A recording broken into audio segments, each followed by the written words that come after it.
Hoaratsika mendalana eo ihany ny makasika izay raharaha izay fa raha ny tontolo politika kosa indray ary dia solombavambahoaka telo no voafidy olona tao aorian'ny fifidianana ny tontosaina ny 7 ny volana Desambra lasa teo.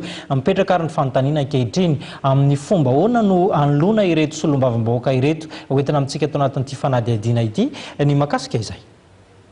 Solombavambahoaka telo no lasa senatera dia Andriamatoa Golzara Samson Andrianjaka izay lasa kesitera faharoa anivon'ny Antenimierandoholona.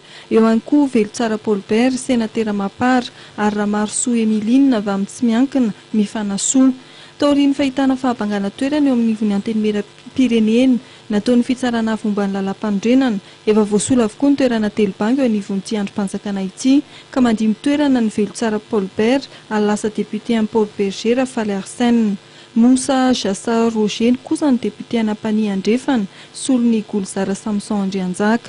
Randriamanjara Philibert kosa ny lasa solombavambahoaka naparafaravola nandimy toerana ny Ramarsoa Emiline.